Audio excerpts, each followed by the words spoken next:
One.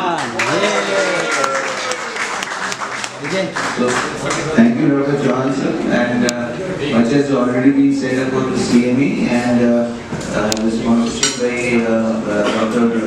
Viveka Kumar, who unfortunately is unable to make it this evening. Now, his associate consultant, Dr. Mitendra Yadav, who is a very renowned cardiologist at France, is going to take up two topics of intervention which has become pretty much commonplace right now. And he's going to talk about two procedures, primarily the MitraClip, in which the mitral regurgitation is taken care of. We'll give the answer questions at the end of the session, in which the mitral valve, the regurgitating mitral valve is lessened with the clipping of the mitral valve, how it is done, and whatever I'll obviously give it to Dr. Mitendra. And the second talk would be on TAVI, which is again become pretty much commonplace right now. And it's trans-catheter aortic valve implantation, in which the procedure of aortic valve replacement is done in a trans-catheter procedure manner. So, without wasting much time, I have handed the podium over to Dr. Mitendra to do his presentation.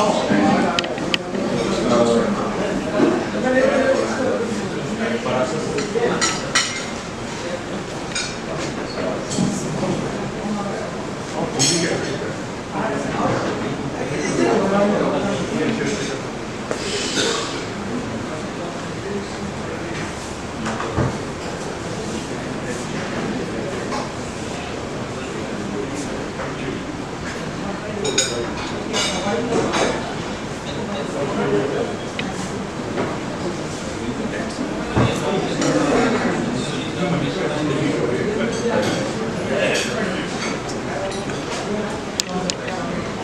First of all, I would like to thank Physician Forum of India for inviting me, and then congratulating them for 901st CME. And coincidentally, I have been part of it since 2014. I used to be a consultant at that time. I started my name in 2010. And I've been associated with Max also for a long time, right from a non-DAP senior resident to now, with all your blessings, as Associate Director of Cardiology in International Cardiology. So the first talk, which was supposed to be delivered by Dr. Viveka Kumar, Vice Chairman of Cardiology at Max, I would just like to know one thing, because last time I was told that my talk was a little long. Sir, may I know what is the time frame for both the talks so we can wind up with the time? 20 minutes, it's 9:37 in my watch. Yeah. So you have until 10 to finish the talk. We'll finish before that, I promise. I would like to keep it brief, and then I would believe in a dialogue rather than a monologue. Just one second. Can I have some silence at the back so that the deliberation can go on uninterrupted? Thank you very much. Thank you. So we have talked about coronary interventions, heart failure, so many things for years.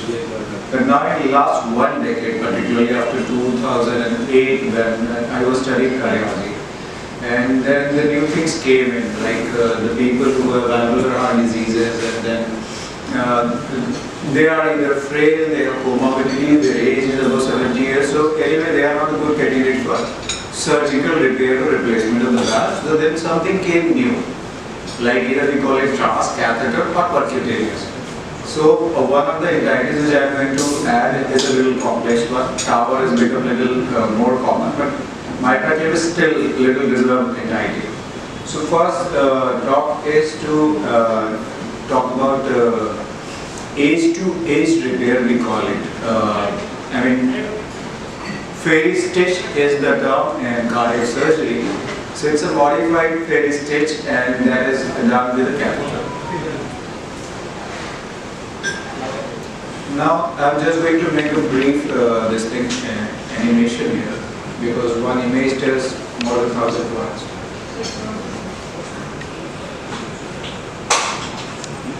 So this is the whole system. It is based on a platform which is placed 80 centimeters from the patient, and then your patient is prepared, and then now you have to do a venous puncture. This is a femoral vein, and then you are going to cross RA. Then you have to do a septal puncture, just like you do in a BMV or mitral ballooning, but it's a little tricky one. It has to be done under transesophageal guidance.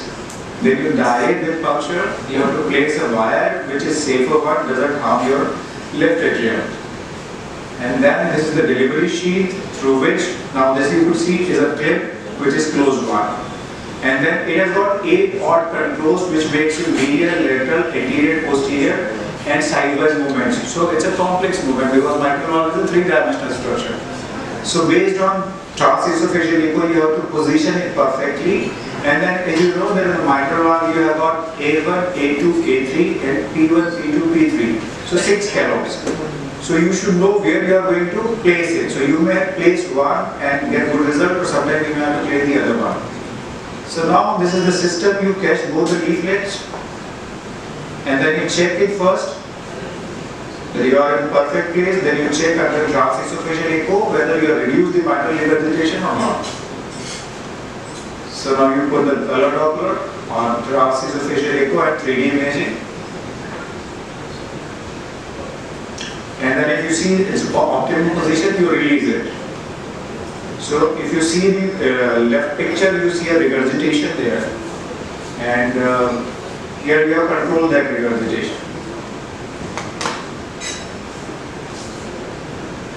So now there has been enough evidence that those who are having either primary or secondary MR, and based on transesophageal echo, if they are good candidates for this device, or it's a costlier one of the most costliest available device except the artificial heart. So you have to choose your patient very, very meticulously. And this device, one, your echo, and then transesophageal and 3D echo. This whole procedure is driven by a perfect transesophageal 3-dimensional echocardiography. Because of 1 or 2 millimeter movement here and there, and you have got wrong staple in the mitral valve.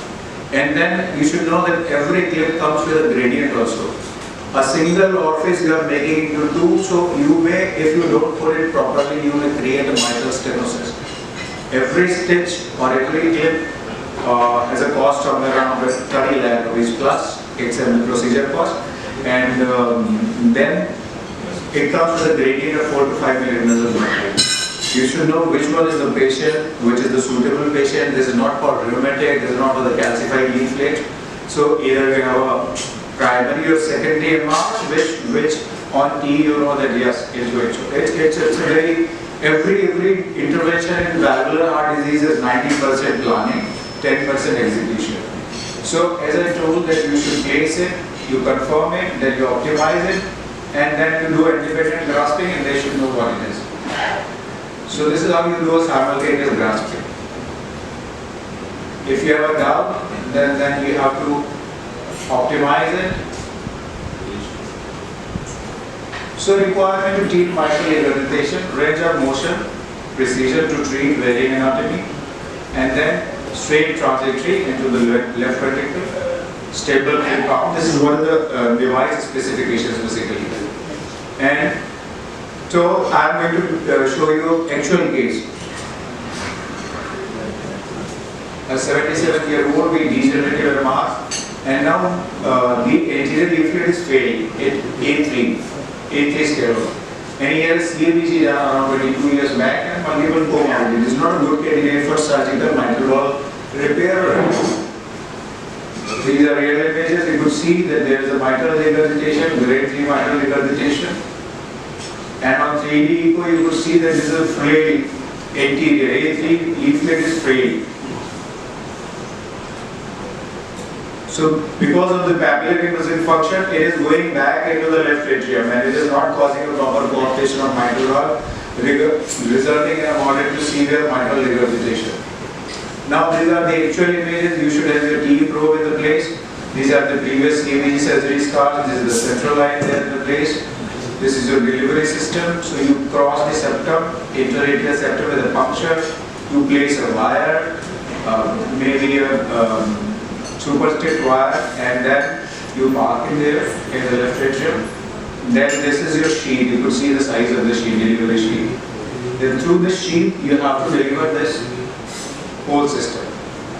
So now this is G4HTW. So there are different 5 or 6 sizes of the MitraClip. And then you have to choose accordingly what is the length of the valve and what is it. So once you confirm the position, that you have divided the regurgitation into 2 streams and you achieve a good reduction in the mitral regurgitation. Then you place that clip there. So this is a brief about the mitral regurgitation and treatment of the MitraClip. If you want to ask questions about this session, that's fine. Otherwise, that is TAVI. We'll have it together. Yeah, so I think we should complete that almost. Yeah, likewise. Yeah, likewise. So we after the get a questions in the next session, I guess. So as I told that there is a very selective population which is candidate for this therapy. Then we have now aortic valve stenosis, which is much more common. And, now the topic is little controversial. You can say that is TAVI for all? So not exactly, to be very honest. TAVI is not for all. Still we have surgical aortic valve replacement. But we should know what are the indications or what are the contraindications for doing a TAVI. And basically TAVI is the right term, it's transcatheter aortic valve implant. But because of insurance purposes, everything right from the US, it has converted into TAVR. So they label it transcatheter aortic valve replacement, but we know that we are not going to replace it. We are plastering the whole old valve and we are implanting a new one. So TAVR is something, it's a little misnomer, but we call it TAVR. So in crux, without surgery, just doing percutaneous, initially people used to have, most common access till date is a common femoral. In rare cases, we use common carotid, subclavian, and then in very rare cases, we use inferior, transcaval we call. So that is called TAVI. So through inferior vena cava you puncture into the aorta and through aorta. Because if you have disease peripheral artery. So there are different access. Surgeons used to give us the access site and then we used to go ahead and then they used to close it. Now we do 99.9% cases total percutaneous. We don't use any cut downs and anything. It's total percutaneous without any single suture. So this is just a way we know it right from the biologic books that there has been innovation, there has been evolution in the human race. Then if you talk of malignancy at one point of time, we thought that this is not curable. Then now many of the malignancies we know that we can completely treat them.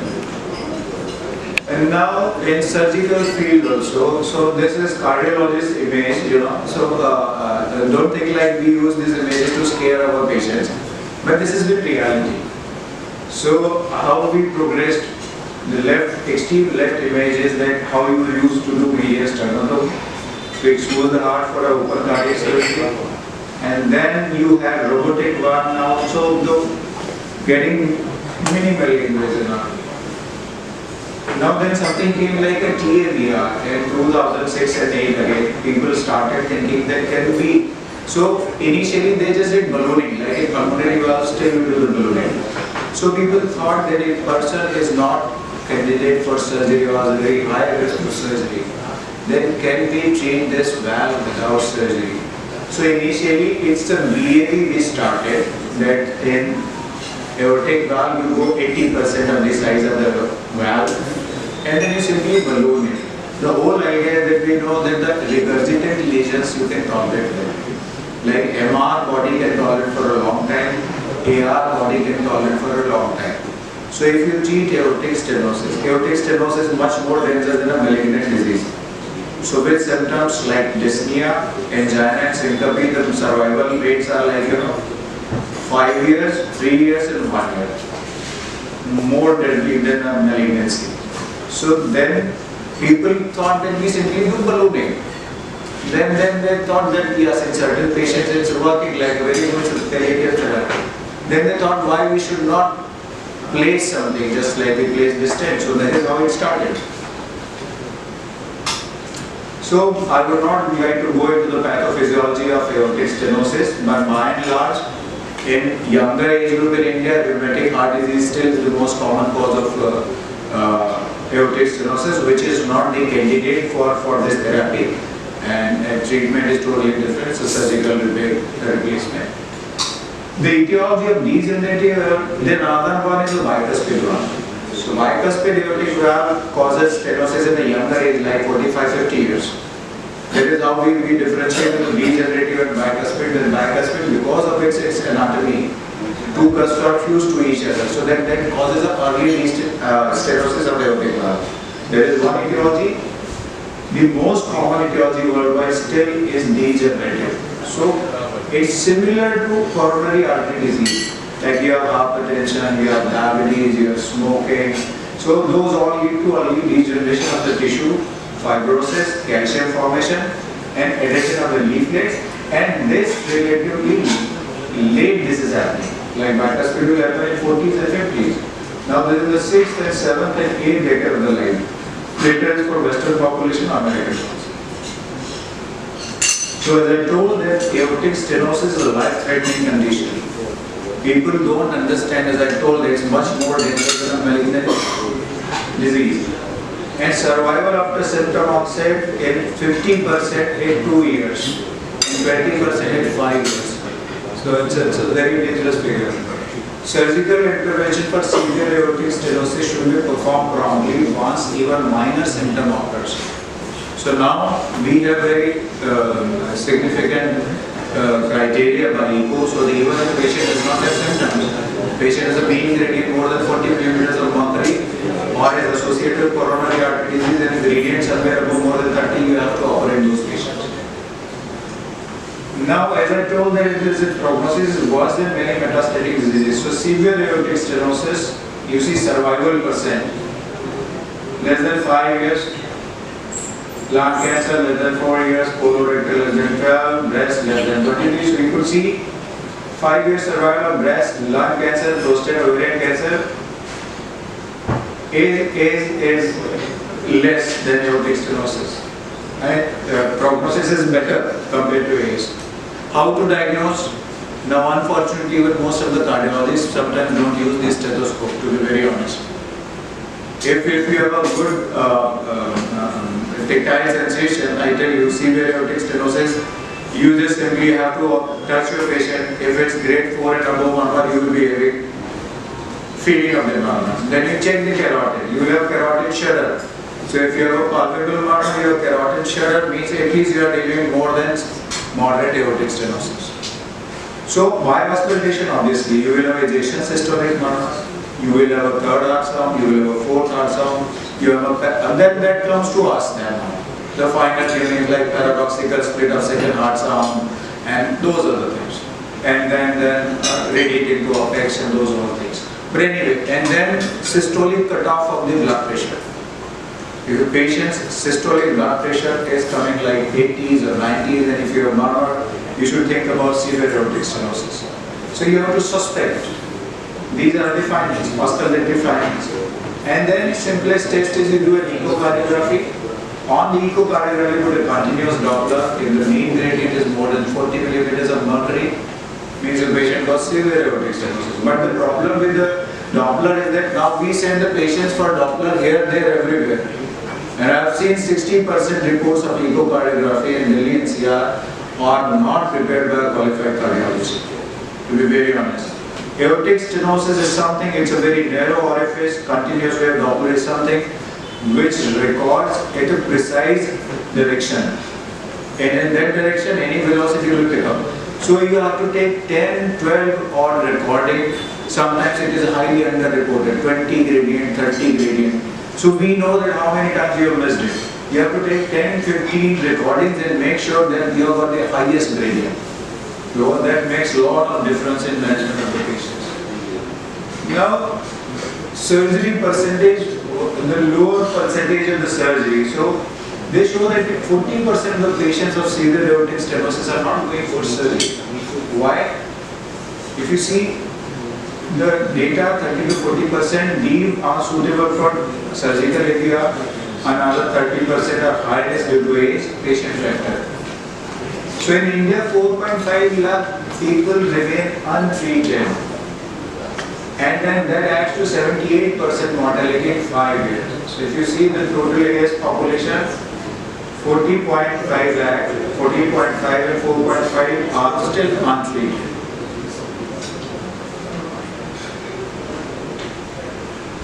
So now we know that we can do this aortic valve replacement in surgical implant effect in all across the spectrum. Now there are 8 or 10 types of different valves. We have experience with them all. So we have got 2 from the other. Maybe toric arrhythmia 2, then we have got Edward Sapien 1, so now we have Sapien 3, and then we have Evolute R, Evolute Pro, Octacore, and now we have Marine Indian valve, we have SMT, Hydra, and then there are so many valves available with us now. So, but primarily, why I put these two? Because they are the pioneers. So you see on the top, the balloon expandable valve is a short skirt, it's a short valve. The self-expanding one is a larger device, and then it expands itself because of its pre-shape. So primarily speaking, we have a sapient planar valve which has a cobaltrobium waveform, bovine pericardium. Metronic valve is a nitinol, porcine pericardium. So this one is balloon expanding, this is self-expanding. Then there are different sizes and shapes. So now we have multiple valves. So then next time we will discuss about the type of different valves we have available. These are all statistics. I would just like to summarize that there have been data that in patients with 3 years follow-up in ACC dual oxygen for the first time, it showed that this valve had all-cause mortality reduction and P value was 0.068 significant. Now there was in high risk. If you talk of intermediate risk also, we had Sapien XT and Sapien 3 and 4 valve. They all showed that the patients had similar outcomes as compared to surgical ones. In fact, low complications. Now 2016 onwards, people thought that can we treat the low surgical risk patients with this kind of variety? And then in 2016, the FDA, in 2019, the FDA gave an approval that even in the low surgical risk group patients, you can choose transcatheter aortic valve if you have comorbidities, the patient is opting for that. So now it is coming almost 8 parts. Still I will recommend that a guy with the age 40 years, I will still say you should patient should. So aortic valve stenosis, now we use one term, lifetime management. You should take a call whether a patient is 40, 50, 60, first whether you should go for a, because once you go for transcatheter then surgical is not an option. So can you go for a surgical replacement with a metallic that you have got? In metallic one till date you can't put a transcatheter. But if you put a biological valve like a bioprosthetic valve, you can buy 10-15 years. Then you can go for a TAVI, then TAVI in TAVI, and then TAVI in TAVI. So there is enough data for valve and valve and valve. 3 times in a transcatheter. So both the valves I am just going to show you. Now this is the Edward Sapien balloon expandable ones. This is the valve which is calcified and then narrow opening. Excess will be femoral in most of the cases. Your puncture has to be guided under fluoroscopy, puncture in the common femoral artery, you place a wire, and then all the multiple exchanges. So ultimately you cross the aortic valve with a wire. Then if you think that that valve is very tough, you need to do a bleed allocation, so the white thing is balloon. You expand, you crack the calcium. Yeah. If you see this is flickering. So we have to place at 170, 180 beat per minute to make it stable. Once you have done ballooning down, this is white is a nose cone. So this is a nose cone, this white thing, small white thing is a balloon expandable valve. It is crimped. It is crimped and then loaded on the delivery sheet. Then this is a very precise thing. You have to position it perfectly with all radiological as well as echocardiographic markers. Again you are placing at 180, you inflate, job is done. So planning is 3 days, execution is for 30 to 40 minutes overall. Now you have to, once your wire is there, you have to see if you have a valvular regurgitation or you have got a gradient or something. so that you can do post-validation or you can optimize the text. Now your old valve is plastered and new valve is functioning immediately after implant. Next day your patient is ready to go home. Compared to the surgical aortic valve when your patient is discharged 7 days, 8 days, 10 days, unfortunately maybe a post-op infection or something. Another one I am showing is the self-expanding one. So initial process is same, you do femoral artery puncture, you cross aortic valve. The only thing is that this valve you have to position and you have a chance to position, reposition. Balloon one, no. Balloon one is a bullet. Once you are fired, you are fired. You have to leave it there. This has a beauty that you can recapture up to 80% deployment, reposition time and again, and then do it. Same thing, wire is crossed, you put a pigtail catheter there, and a basic catheter on the right side. This temporary pacing. This valve is a longer one if you see compared to the previous one, because it will require a LVOT, aortic valve, and some part of aorta.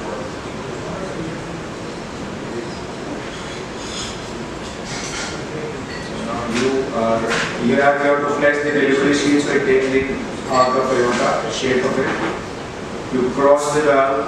Now this is being we are just going to cross the valve. This is the pressure recording if you see. Then you pace it very rapidly. The pressure goes down. Once you confirm the position with the markers and everything, you can reposition it always up to 80% deployment. This is a fluoroscopic image. This is current thing is the valve. Now you just have to do, there are control panels. If you keep on rolling, the sheath will come gradually back. So because of its pre-shape, the valve will start expanding itself. You do not have any balloon here. You confirm with the injection. Sorry.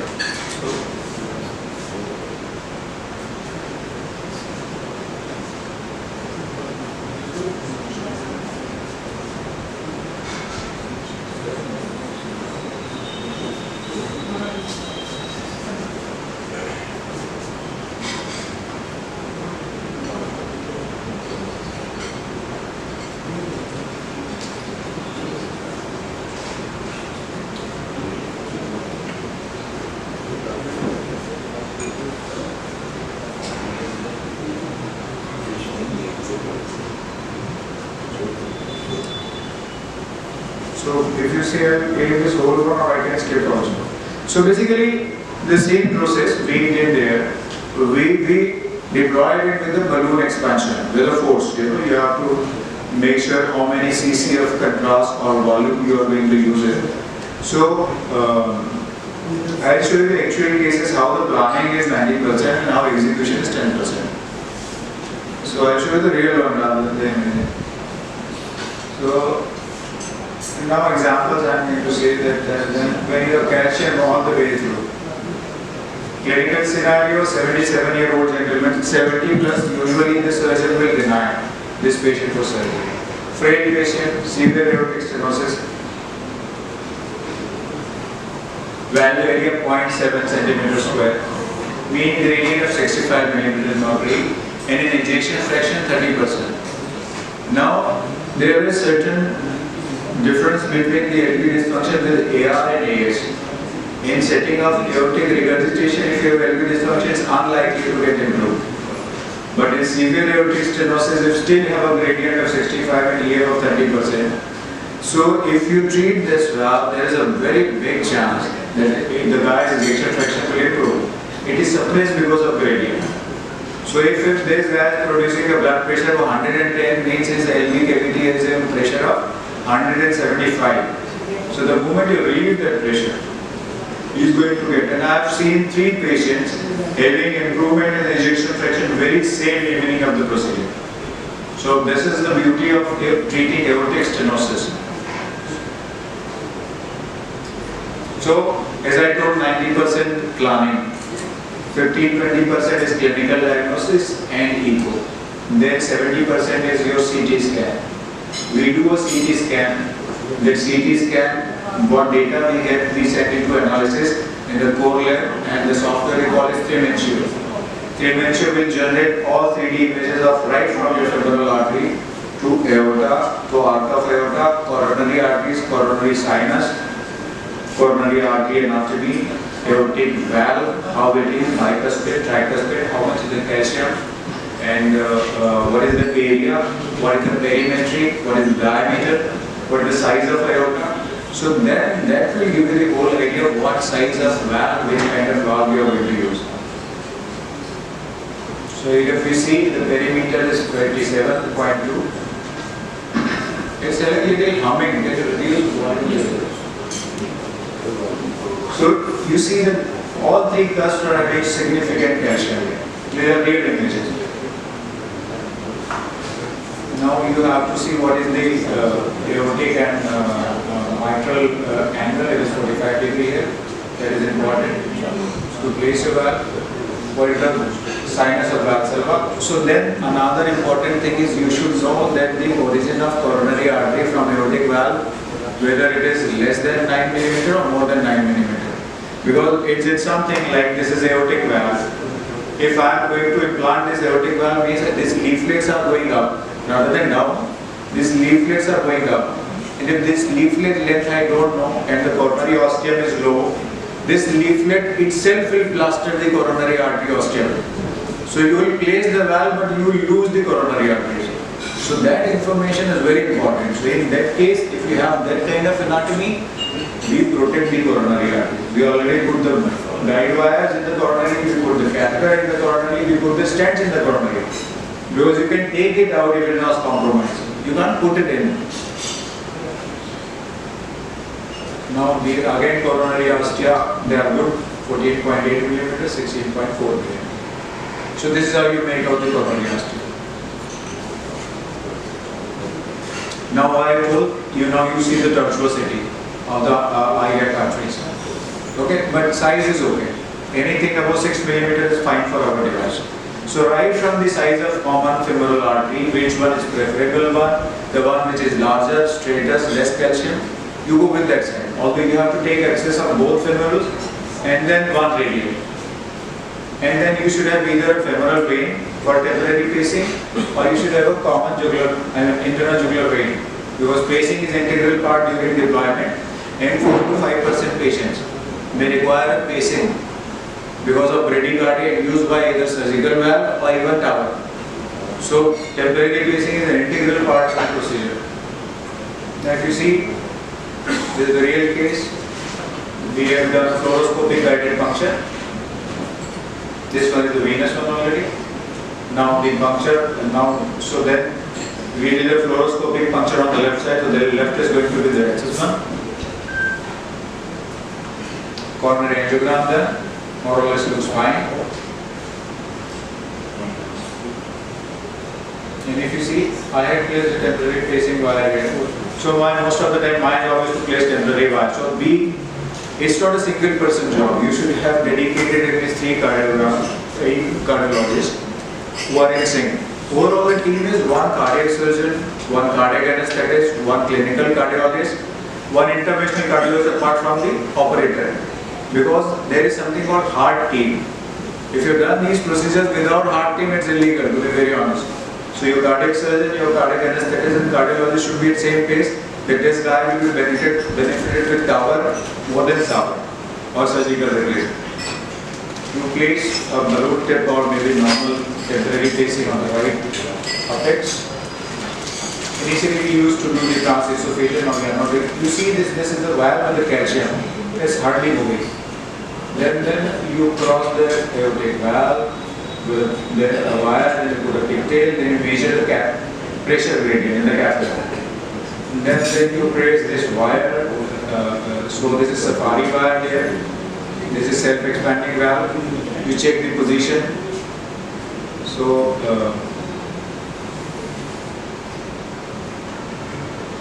this is how you gradually going to deploy. Now this is final deployment. You see these struts are going to just go. So post-procedure gradient right from 65 to 4 millimeters of mercury and no paravalvular leak. Another, I'm going to quickly do that. If patient has got previously any surgery done, then it's a very high risk for a redo surgery. Because God has created the body in a very systematic manner. But once we do surgery, there are radiations, scars, everything. So any redo CMEG, redo valve replacement, everything comes with a 4 times, 5 times cost. Post NVR patient now came with the severe aortic stenosis. We did again a CT analysis. There is the metallic valve in place. Same procedure. Echo. Placement of the valve. Final deployment. And this is how the valve looks like once you deploy it completely. And then you keep the wire there just to check any regurgitation, anything like that. You can post dilate both valves. And then you take a shoot. So no regurgitation, coronary arteries are flowing nice. That is what you want. And on echo, you have to constantly see if there is any pericardial effusion or something. Because very rarely you may rupture the heart. It's a very, these devices are very bulky, so you have to be very cautious. At every step you see at the cardiac shadow, you see at the echo, you see at the hemodynamics, and then initially we used to intubate all the patients, initial 4 or 5. Then we realized that one odd patient had stroke. So then now we do it under conscious sedation, or patient doesn't feel any pain, and Dexmed or something in between, fentanyl or something, we keep on giving our cardiac anesthetist. One consultant and one director cardiac anesthetist is in the cath lab. So they keep on checking the conscious level also. And then they make sure that patient doesn't have pain.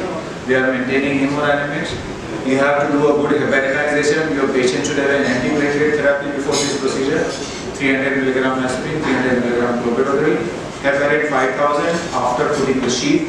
This sheath comes 16 French to 24 French.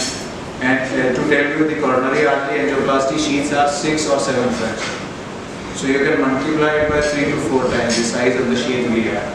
So this puncture is going to be very wide. You have to secure the per-closer devices before the procedure and after the procedure. So now, as I told that it is proven in all across the spectrum of aortic stenosis, intermediate, and then currently there are more trials going on. So till date, I will not say that it's replacement to the surgical aortic valve replacement. But yes, by and large, the people with a moderate risk of surgery, now we have syntax score, 22 to 33 is considered intermediate. So anybody above 22, you should know syntax score, you should have a surgical and Society for Thoracic Surgery, STS score. You should have comorbidities. You should justify that the patient got more than 5%, 4%, 5% risk of life with a surgical replacement. And then the patient is candidate for this. So now in future we think that it is going to replace. Now cost of aortic valve replacement of bioprosthetic has come somewhere around 7.5 to be very honest, in a good center. And then tower is range between somewhere around from 12 and to 30 to 35 depending on the different valves. And now more and more Indian players are coming. So now we have 2 Indian valves and they are performing excellent. So this is the end of the talk, and before we start the discussion, I would like to invite you all for our upcoming event this Sunday. One brochure we have given to the Chauhan for this. So, thank you, Dr. Yadav. Can I may I request you to join me out here? Sir.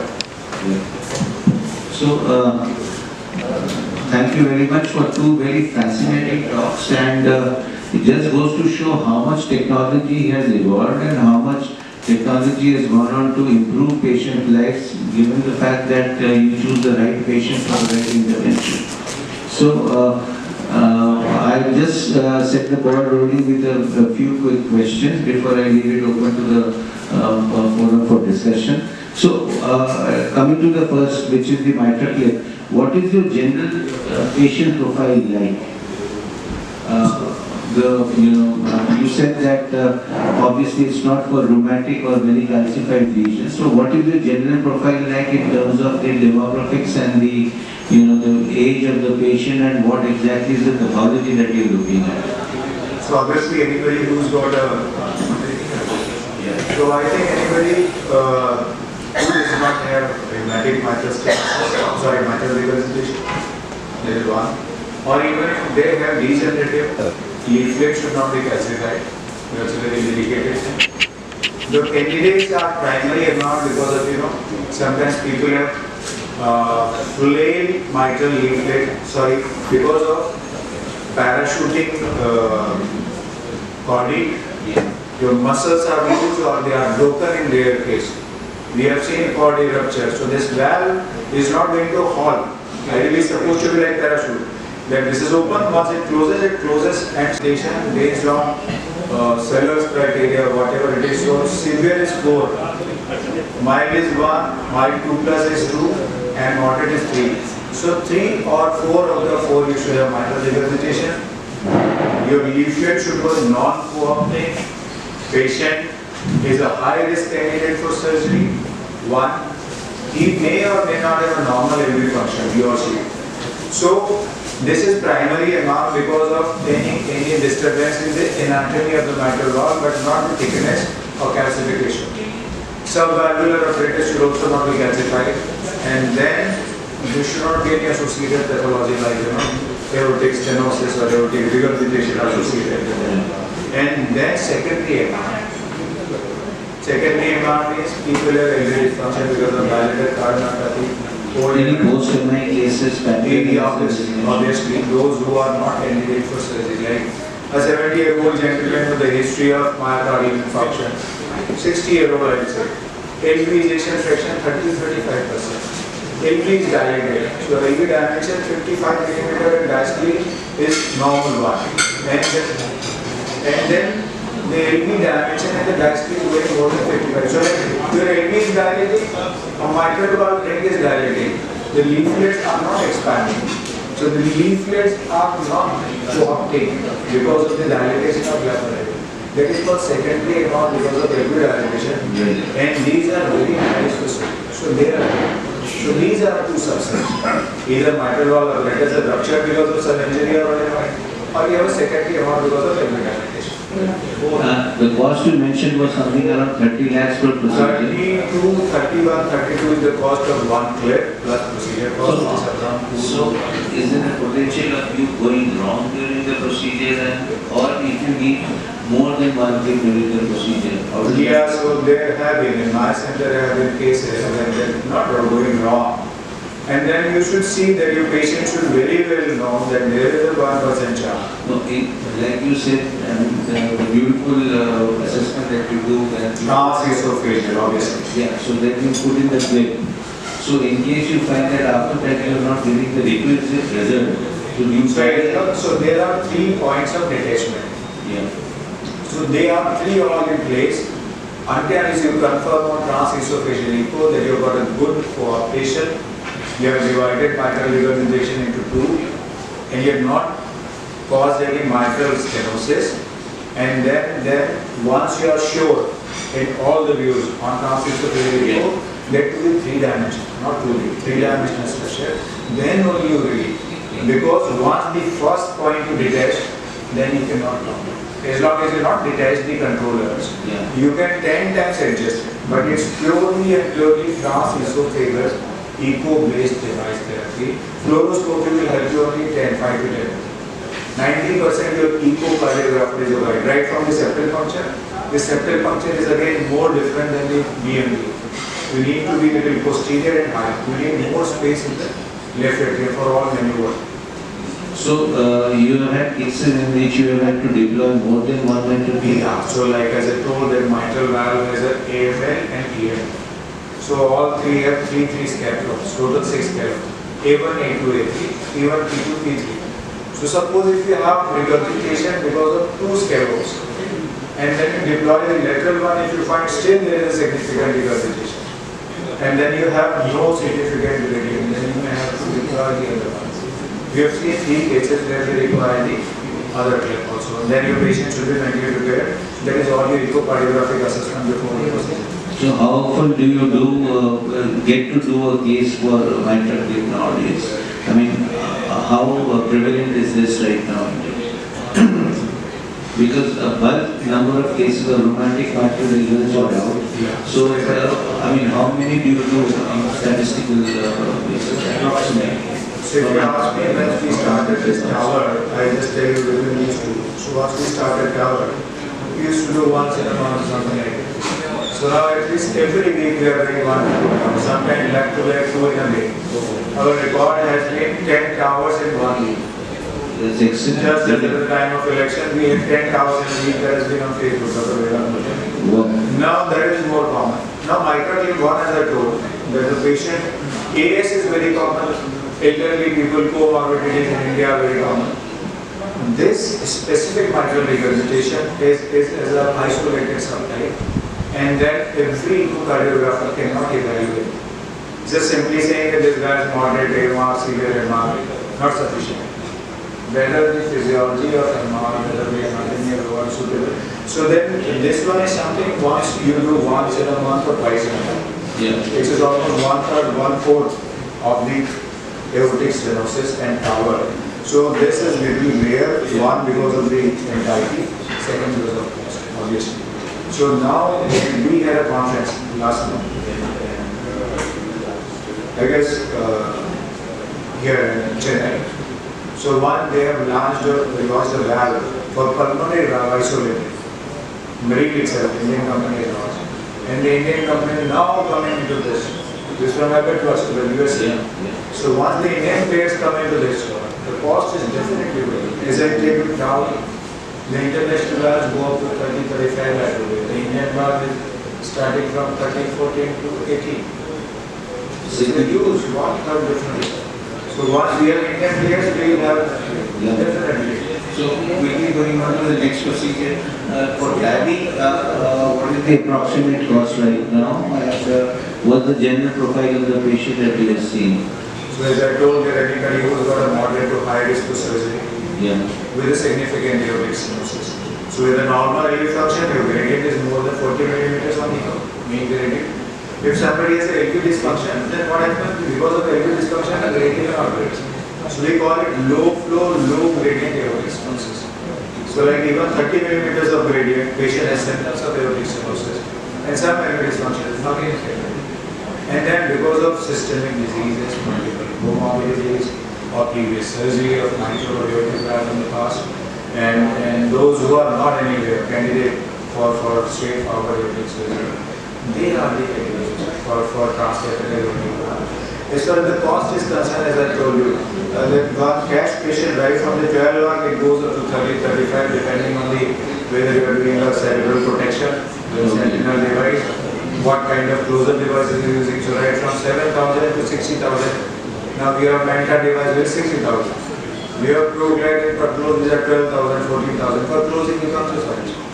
So then you use hardware, you use balloon redilatation, then using temporary casing. So what is the consumer for? The bulk of it is because of the crap. So on an average it's 12 to 15 lakh rupees starting. And then now the good part is that government of India has included them in the CGHS. Right. Initially those who have insurance in CGHS could get that. But now more and more people are getting So you just show that when you are inflating the valve, I mean there is when you are the heavily calcified valve, is there the chance of calcium disgorgement happening, and what do you do to protect the patient from that? Yeah, so we have a case report in an indexed international journal. So for the patient, we knew that patient has calcium, but that time protection devices were not available. The patient was done under general anesthesia and sedation we knew. Then we did procedure. When the patient woke up, patient was not conscious, has features of hemiplegia. The on-table patient had hypotension, bradycardia, then we took a shoot. Part of calcium had gone into the left corner. We did a bailout, we closed, opened the coronary artery, we put a stent and then we restored it. But that time patient was sedated, we didn't know the geological condition. So once the sedation was over, patient was being extubated, we realized the patient is an embolism of patient in the brain. So coronary, if you know that yes, they are going to get occluded, you already upfront put the guide catheters in the coronary. you put wires in the coronary, and you put stents. So we radially use for putting the guide catheters, guide wires, and stent is already inside the coronary because once it is closed, you can't go in. You can come back and deploy, you can come and take it out completely. So that day we realized that then we had to send the patient for interventional neurology, and then she was discharged with subfocal neurological deficit. Coronary we could protect on table. This one was done after 6 hours, then calcium bottles and they could take it out. Now, as to prevent that, what we do? What we have to do precise planning. Protect coronary up front. If you think there is a chance of cerebral embolism, you have a device, you go through the radial. The same device will protect both left common carotid and right common carotid. That is in place, that has filters. Once the procedure is done, you just take out the whole thing and then that will collect the all embolic burden in that, and that is how you are protected.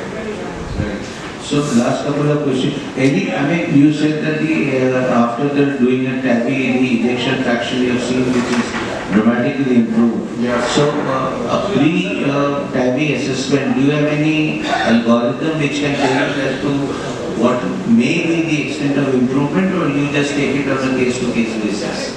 So as I told that if your patient is a variant in more than 14 minutes, ejection fraction less than 45. You know that still that area has got a contracting increase, is generating enough pressure. Yeah. It is just gone down because of the pressure overload, because of the stenosis. If your patient has got like a gradient of 20 millimeters and ejection fraction of 40, 45, but then there is a good anxiety, we call it when you have this anxiety, low area, less commonly practiced. But practical thing is, you subject them to dobutamine, a very low dose. If your EF marginally improves, marginally, your gradient is marginally increasing, means there is a scope of improvement. So with a low ejection fraction and low gradient, you can subject them for it. And lastly, yes, sorry. The thickness of the equipment. If thickness is present, thickness of the bond means it is not completely scarred. so have you had any experience of valve non-expanding after a while or getting stuck for some reason? Stuck usually not, by the grace of God. Yeah. But yes. So one entity is called calcific nodule. So calcium sometimes extends right from the LV cavity, aortic valve to aorta. You pre-dilate. And you pre-dilate decently. Now Dr. Viveka had told me something years back that we follow one dictum. Better is enemy of good. I used to be, very, very meticulous. I'll post dilate, I'll do that, should look beautiful. Then I myself realized this thing, so here people try aggressively opening and then chunk of calcium perforates your left ventricle or a valve rupture, and then that's a catastrophe, even if the surgeon will look at it. So in that case, you pre-dilate. These are all valves having a nitinol base. So if you come to the cath lab, the whole big tray is having ice, saline is ice cold. You want it cold, the valve cold when it is pressed. The cold valve is the least preferred. Once you pre-dilate, you deploy the valve, you see your wire is there. So as long as the wire is there, it will be pushing one leaflet to the valve. So if there is a regurgitation in the center, you know that yes, that's okay. But on echo, you know that leakage after the valve or outside the valve is paravalvular. So if you have that paravalvular leak and it is significant, like mild to moderate, then you wait for some time after the deployment. If it's a balloon expander, just immediately pull it. In self-expanding valve, after 80% deployment, we wait for 5 minutes, good 5 minutes, because valve is functioning now. And then it will take time to come to the temperature of life. So nitinol is a property that it expands completely once it comes. And then after 5 minutes, if you see still there is a regurgitation, then you can think of it's still not acceptable. You can post-dilate. You have pre-dilated, you deploy the valve, you post-dilate it with the same balloon. I mean, if the balloon is expandable, same balloon you have 5 cc, 2 cc, 3 cc. If it's a self-expanding, then depending on the size of the valve, you take another, or say 5, you take another balloon.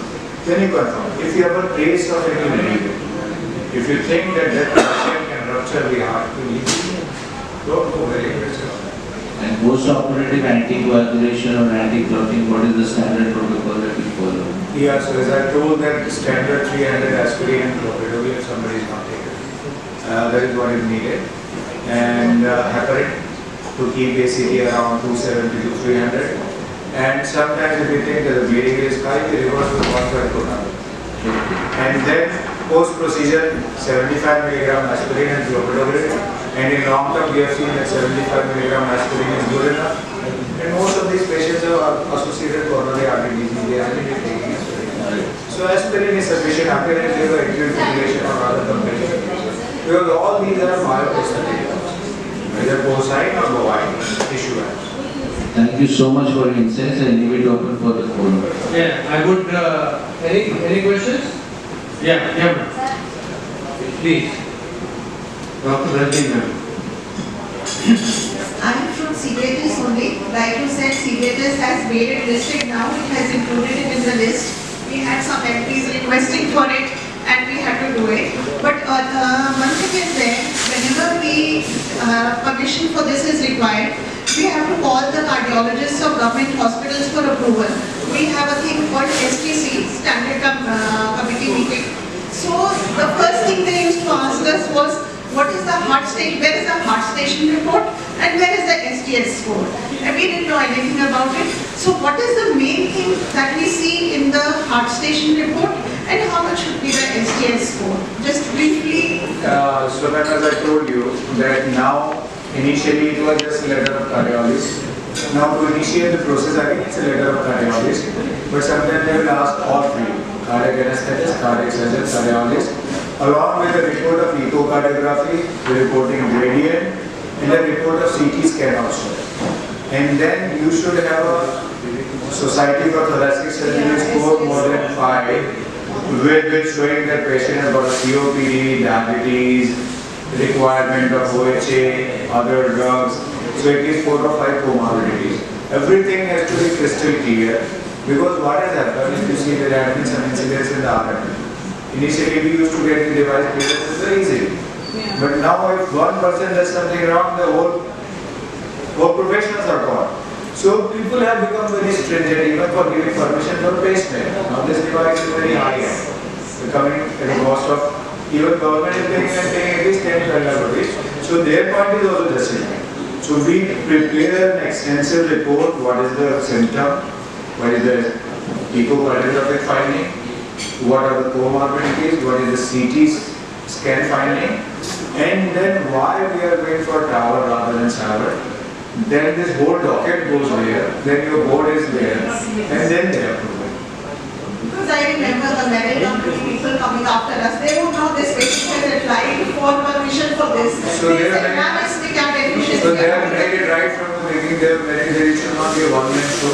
It has to be done with a proper and thorough workup, and then it has to be warmed up properly, and then sometimes they may ask an echo at their own center. Because images, if I am not giving, I can write down any gradient, to be very honest. So they ask for the images, that the gradient They ask for CPs, they ask for... They ask for images of gradient, what is the mean gradient. Thank you. Thank you, Dr. Rajni. Dr. Kalra asked only for a half questions to Dr. Kalra first and then to the master. भाई साहब मेरे को पहले बता दिया मैं तो सोचता था कि मेरी बारी लास्ट में आती मैं लास्ट में नहीं सर नहीं तब मैं सो रहा था very nice interaction and very elaborate talk, rather 2 talks. Sir, just wanted to know if one has multi-well problem, still you go into transcutaneous or you want to go cervical, like mitral and cervical. Mitral and aortic, both valves are involved. What is your approach? Can you go in 2 steps, transcatheter, or will you go cervical? So as I told that one I showed you, one patient with mitral disease first, underwent a mitral valve replacement in the past. Later on developed aortic valve disease. And then very high risk for the surgical. So then we went to transcatheter. Now if I say that I am putting a MitraClip and a mitral regurgitation with a severe aortic stenosis and do a TAVI. So I think this guy is going to preserve his ejection fraction, and then you are subjecting for two procedures. One, if you have aortic stenosis, your MR will be overestimated. So in these situations, even surgeon, they take the patient into the room, they replace the aortic valve, they reduce the gradient, they reduce the pressure of the left ventricle, and most of the time the mitral regurgitation is gone. They are not the classical cases for simultaneous, theoretically yes, we can do. But at that point of time, we do not know how much this aortic stenosis is causing MR. So if I take this patient on table, I discuss with them, it's very rarely, mostly it will be degenerated. If you ask me, a patient has got AS as well as MR, this MR will be because of mitral angular calcification and severe degeneration of mitral valve, theoretically and practically also not suitable. So rare scenario, but yes, in books we have seen, and in books we have seen that cuff is left with VSD device closer and balloon pulmonary valve opening. In your talk you said about theoretical double mitral clip also. Not theoretical. Yeah. We have cases, 4 cases in my center. Does it lead to mitral stenosis in the the end of it? As I told that every clip comes with a possible gradient of 4 millimeters. So you have to be very sure. So this poor dilated LV, they tolerate a little gradient. But if you reduce the regurgitation significantly, their 5 years survival and quality of life will show. My last question is, sir. Yeah. Precautionary stents in the coronary. Yeah. So how many? So it all depends on 2 things. Whether we have inside any blockage in the coronary, like mid coronary, distal coronary. Second is, do you have a low coronary height which will compromise the coronary? So if you have a clean coronary but the coronary ostial height is low, then that is to protect the ostium. If you have an underlying coronary artery disease, ostial height is good, we upfront put the stents first, then you put the valve. That is all planned. Thank you, sir. I said so many minutes.